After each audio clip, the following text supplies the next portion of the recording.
buenas a todos, ¿cómo andan? Les doy la bienvenida a Historias para un Café. Sabemos de casos de imperios que han durado siglos y hasta más de 1000 años, pero uno siempre asume que fue hace mucho tiempo o en la Edad Media a lo sumo. No es tan común encontrar casos de imperios que duraron hasta el siglo XX. Ese es el caso del Imperio de Etiopía. En caso de que este tipo de contenido sea de tu agrado, te invito a suscribirte, así estás al tanto de los nuevos videos. También agradezco a los colaboradores del canal que ayudan a que pueda seguir creando este tipo de contenido. En caso de que también quieras ayudar, podés hacerlo desde el botón unirme. Ahora sí, comencemos con el video. El Imperio Etíope, conocido también como Abisinia, fue un reino africano que abarcaba los actuales territorios de Etiopía y Eritrea. En su periodo de mayor extensión incluía además los actuales territorios de Djibouti, el norte de Somalia, el sur de Egipto, el este de Sudán, el oeste de Yemen y una parte suroccidental de Arabia Saudita. El imperio tuvo una duración de 705 años, desde el derrocamiento de la dinastía Zagwe en el 1270 hasta la abolición de la monarquía en el 1975. Se le considera el descendiente directo del reino de Aksum, existente desde el siglo IV a.C., razón por la cual hubo quienes lo consideraron el estado más antiguo del mundo. Fue también el único estado africano, junto a Liberia, que mantuvo su independencia durante el reparto de África por parte de las potencias coloniales europeas en el siglo XIX. La dinastía Zagwe gobernó Etiopía entre los años 1137 y 1270, cuando Yekuno Amlak derrotó y dio muerte en batalla al último emperador Zagwe. Se cree que el nombre Zagwe proviene de la frase en lengua ge'ez Se Awau, que significa de Awau, y se refiere a la gente del pueblo Awau. Su monarca más conocido es el rey Gebre Meskel Lalibela, a quien se le da el crédito por la construcción de las iglesias rupestres de Lalibela. Su capital era la ciudad de Roa, actual Lalibela, en Lasta. En torno al año 960, los ejércitos de la reina Gudit o Judit destruyeron lo que una vez fue el gran imperio de Aksum, dándole fin definitivo. Durante 40 años, ella gobernó sobre los restos del imperio Aksum, pasándole el poder a sus descendientes, iniciando una era oscura en la historia de Etiopía de la cual no se tiene mayor información. De acuerdo con los relatos tradicionales de Etiopía, el último rey de la dinastía inaugurada por Judit fue derrocada por Mara Takla Haymanot en el 1137, quien casándose con una hija del último rey de Aksum, Dil-Naod, obtuvo el control del país, dando origen a la dinastía Zagwe. El período más conocido de esta dinastía lo constituye el reinado de Gebre Meskel Lalibela, entre los años 1185 y 1225 aproximadamente. Es particularmente conocido porque durante su reinado se excavaron las iglesias rupestres de Lalibela en la capital del reino, que tomó desde entonces el nombre del monarca. Además, durante el reinado de Lalibela fueron enviadas 2 embajadas a El Cairo en el 1200 y el 1209. No existe claridad sobre el nombre del último rey Zagwe. Crónicas de la época y las tradiciones orales señalan que habría sido un rey de nombre Sa-il-Magnum, que según Tadesse Tamrat sería el seudónimo de Yet-Barak. Otras versiones, en cambio, señalan que luego del reinado de Yet-Barak se sucedieron Mairari y Arbai. La dinastía salomónica es una dinastía de Etiopía que traza sus orígenes en Menelik I, que de acuerdo a la tradición fue el hijo del rey Salomón con la reina de Saba, nacido tras esta última visitar Jerusalén en un encuentro descrito en la Biblia. Esta casa real, fundada en el siglo XIII, no ha seguido una estricta sucesión dinástica, pues personas más preparadas dentro del mismo linaje podían ocupar la corona en lugar de los hijos del monarca. La dinastía salomónica fue una de las 2 casas reales más antiguas de todo el mundo, junto con la japonesa Casa Imperial de Yamato. Esta dinastía, vinculada a la Iglesia Ortodoxa Etíope, llegó al poder el 10 de agosto de 1270, cuando Shekuno Amlak derrocó al último gobernante de la dinastía Zagüe. Shekuno Amlak afirmó ser descendiente directo de la antigua familia real de Aksum que los zagües habían suplantado en el trono. Proclamó Tegulet como la capital del nuevo reino, que incluye las actuales regiones de Amhara y Shewa, y en esta capital instala su corte. A su muerte en el 1285 fue sucedido por su hijo Yaqbea Sion, que derrotando al sultanato de Adal, se aseguró el control de las rutas comerciales con Egipto, marcando el comienzo de un período de prosperidad para el reino. Menelik II y más tarde su hija Sauditu fueron los últimos monarcas que quieran usar su descenso desde la línea masculina del rey Salomón y la reina de Saba, mientras que Lig Yasou y Haile Selassie I pertenecieron a la línea femenina. Yasu por su madre Yeguarega Menelik y Haile Selassie por su abuela paterna Tenak Nework Shale Selassie. La línea masculina siempre ha existido a través de los descendientes de Menelik, pero ha sido dejada de lado en gran medida debido a enemistades Menelik con esta rama de su familia. Durante la mayor parte de la dinastía salomónica, el cuadrante noroeste de la actual meseta etíope era el núcleo del territorio del imperio. Esta zona ha cambiado a lo largo de los siglos, a veces incorporando partes del actual Sudán, áreas costeras del Mar Rojo y el Golfo de Adén, y que también se extiende al sur de Kenia.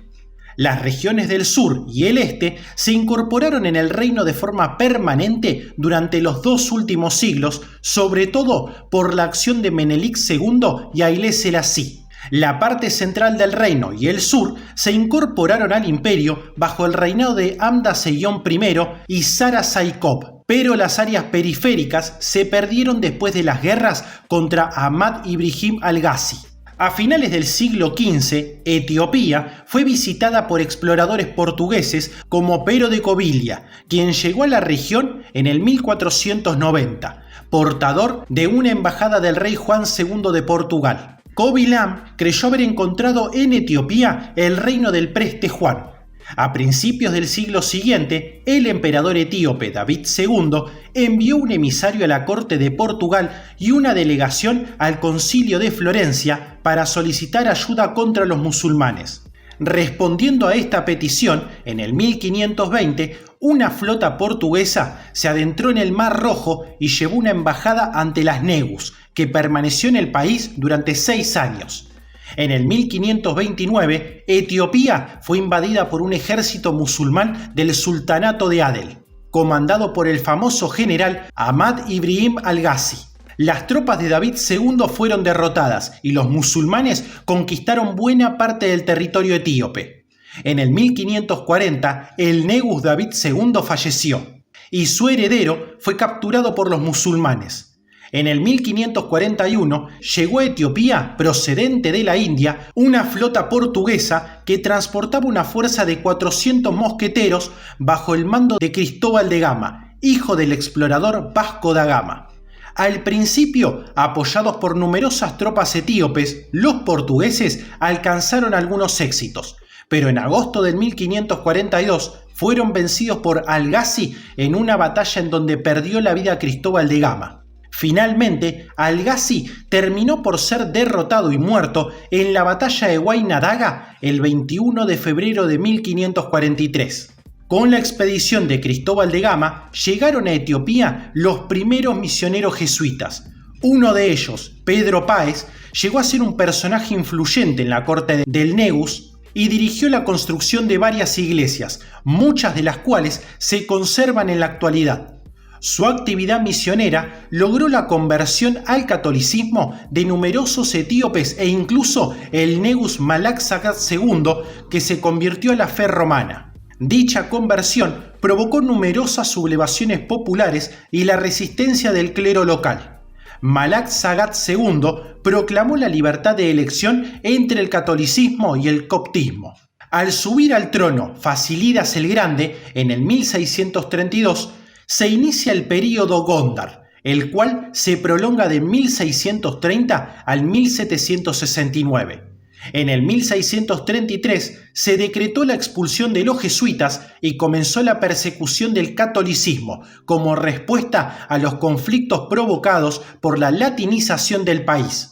Durante este período, el país se encierra en sí mismo y se traslada la capital a la ciudad de Gondar, en la cual Fasílidas manda a construir una serie de palacios, pues hasta dicho momento los emperadores etíopes vivían en campamentos reales temporales sin asentarse en forma definitiva en una ciudad. Dicho complejo constituye en la actualidad un patrimonio de la humanidad. Hacia el 1637, Fasílidas inicia una campaña militar para someter al pueblo agau, emplazado en las tierras altas del norte en torno al lago Tana, ocupando el resto de su reinado en repeler las incursiones de los oromos contra su reino. Asimismo, realiza expediciones periódicas contra los awau. A pesar de su política de aislamiento, Fasílidas envía en 1664 una embajada a la India para felicitar a Aurangzeb por su ascensión al trono del imperio mongol. En el 1666, luego de que se rebelara en su contra, el Nagus mandó arrestar a su hijo Dawit en Weni, reanudando la antigua costumbre de desterrar a los miembros molestos de la familia real a una zona montañosa. Finalmente, en el 1667, muere Fasílidas. Acabando con la política aislacionista de sus predecesores, en el 1698, Iyasu I el Grande recibe a un embajador francés representante de Luis XIV. Consolidó su autoridad sobre la iglesia copta, siendo asesinado por su hijo Taclá Aymanot en el 1706, quien asumiría el trono reinando tan solo 2 años, pues murió a su vez asesinado. Tras el asesinato de Taclá Aymanot, llegó un periodo de gran inestabilidad política, en el cual el ejército intervino frecuentemente entronizando y deponiendo gobernantes, 7 en 24 años. Este periodo de inestabilidad coincide con la decadencia del periodo Gondar. Este periodo finaliza con la ascensión al trono en el 1730 del último emperador del periodo Gondar, Iyasu II, el Pequeño, siendo aún un niño, quien gobernó por 25 años recuperando en parte la estabilidad política. Su madre, la emperatriz Mentewab, desempeñó un importante rol en el reinado de Iyasu II, así como en el de su nieto Iyoas. Mentewab se coronó a sí misma como cogobernante, convirtiéndose en la primera mujer en ser coronada de esta manera en la historia de Etiopía. El período que va desde mediados del siglo XVIII a mediados del siglo XIX, conocido como la Era de los Príncipes, se inicia con la muerte del emperador Iyasu II en el 1755 y el consiguiente debilitamiento de la dinastía salomónica. Es una época caracterizada por los conflictos religiosos entre las comunidades musulmanas y cristianas tradicionales. Paralelamente, es un período de conflicto entre los señores feudales y el gobierno central del emperador, en el cual el poder de la monarquía fue eclipsado por el poder de los caudillos locales. La falta de un poder imperial fuerte favoreció las luchas entre las distintas nacionalidades etíopes. Los conflictos étnico-religiosos entre los distintos caudillos y príncipes locales contribuyeron a alimentar la hostilidad hacia los cristianos extranjeros y los europeos, que persiste hasta nuestros días, y fue un factor determinante en el aislamiento de Etiopía hasta mediados del siglo XIX. Este aislamiento fue traspasado por muy pocos viajeros europeos. Uno de ellos fue el médico francés Poncet, que llegó hasta Etiopía en el 1698 a través de Sennar, actual Sudán, y el Nilo Azul. Después de él, James Bruce entró en el país en el 1769 con el objeto de descubrir las fuentes del Nilo que estaba convencido se encontraban en Etiopía. Entrando al país por Massawa, en el Mar Rojo, viajó a través de Aksum rumbo a Gondar, donde fue recibido por el emperador Teclé Aymanot II. Los primeros años del siglo XIX se caracterizan por las campañas militares entre el Ras Guksa de Begemder y Wolde Selassie Ras de Tigray, que lucharon por el control de la figura del emperador Ewale Seyon. Wolde Selassie resultó vencedor y gobernó prácticamente todo el país hasta su muerte en el 1816, a la edad de 80 años. La coronación de Lig Kasa como emperador en el 1855 pone fin a la era de los príncipes. Después de recibir una educación tradicional en un monasterio local, organizó una banda de bandidos que recorrió el país como una suerte de Robin Hood etíope, combatiendo a los caudillos locales. Sus hazañas los hicieron ampliamente conocidos entre la población y su banda de seguidores creció de manera constante hasta convertirse en un gran ejército, lo cual le permitió conquistar numerosas ciudades y regiones del país. En el 1855, depuesto el último emperador títere, Gube Haile Mariam, Kasa fue coronado como Negusa Nagat, el rey de reyes de Etiopía, con el nombre de Teodoro II. En el 1800, la población del imperio era de 3 a 4 millones de personas. A fines del siglo XIX, el imperio etíope tenía de 7 a 11 millones de habitantes. Además, se dice que en Somalia y otras regiones donde la autoridad imperial no era total, vivían 2 millones de musulmanes no sometidos. Menelik II modernizó el reino etíope, fundó la nueva capital, Addis Abeba, abolió la esclavitud, aunque solo nominalmente, y proyectó instaurar la enseñanza obligatoria y un moderno código de derecho. Aunque no pudo poner en práctica todas sus reformas, Menelik II inició un proceso de mejoría de la sociedad etiópica todavía anclada al medioevo. Los europeos se habían apoderado de los principales puertos del Mar Rojo, los italianos de Massawa, los británicos de Ceila y los franceses de Obok, y luego de Djibouti. Menelik firmó con los italianos el Tratado de Uchali en el 1889. Sin embargo, en el 1896, Menelik, ante los intentos italianos de privarle de la soberanía, denunció el tratado y venció al ejército italiano, comandado por el general Baratieri, en la batalla de Adwa. Los italianos se vieron obligados a reconocer la soberanía etíope, pero no abandonaron sus pretensiones en la zona. En el 1906, Menelik sufrió una semiparálisis. En el 1909 designó como sucesor a su nieto Lig Iyasu, aunque el poder efectivo pasó a manos del regente, el Ras Tesema. Menelik II murió en el 1913. Su sucesor, con el nombre de Iyasu V, se convirtió abiertamente al Islam, proclamándose descendiente de Mahoma y no de Salomón, lo que causó la irritación de sus súbditos cristianos, que lo depusieron en el 1916 con la aprobación de la Iglesia Ortodoxa Etíope. Los etíopes cristianos entonces entronizaron a la hija de Menelik, Sauditu, teniendo como regente y heredero al Ras Tafari, el futuro Haile Selassie I. En el 1930, al morir la emperatriz Ras Tafari Makonnen, fue coronado emperador con el nombre de Haile Selassie. En el 1931 otorgó una constitución que establecía un régimen absolutista en la que el emperador recibía todo el poder por derecho divino, con un consejo privado y un parlamento bicameral de carácter consultivo integrado por un senado y una cámara de diputados. Tratando de evitar las reivindicaciones italianas, firmó acuerdos comerciales con Japón y Estados Unidos para buscarse su favor. Fue obligado a refugiarse en Inglaterra luego de su derrota por los italianos en el 1936. En la noche del 2 al 3 de octubre de 1935, tropas de la Italia fascista procedentes de Eritrea invadieron Etiopía. La capital Addis Abeba fue tomada por los italianos el 5 de mayo de 1936.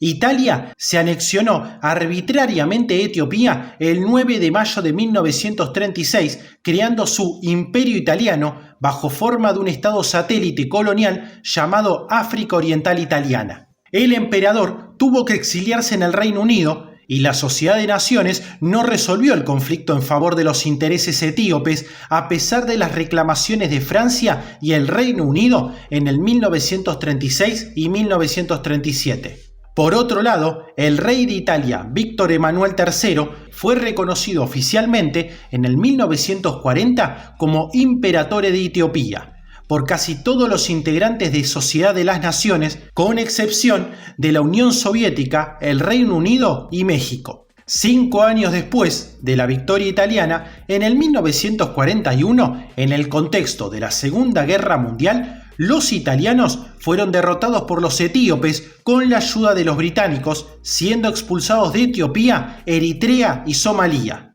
Haile Selassie recuperó su trono, anexándose el territorio de Eritrea.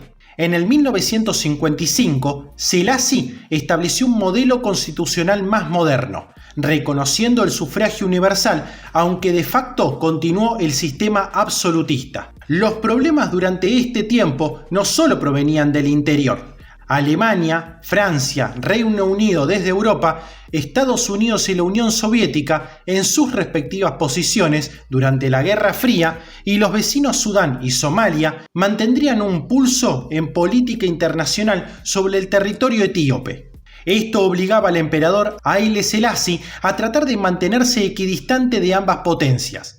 La definitiva crisis social se produjo tras la sequía de la primera mitad de los años 70 del siglo XX, cuando cerca de 450.000 personas murieron de hambre y sed en el país. Las protestas fueron generalizadas. Sindicatos, estudiantes, grupos de oposición y parte del ejército se mostraron abiertamente hostiles a un régimen casi feudal que no podía responder a las necesidades de la nueva sociedad, siendo depuesto el emperador en septiembre de 1974. En agosto del año siguiente, el depuesto Negus de Etiopía, Haile Selassie, moría en circunstancias no aclaradas a la edad de 83 años.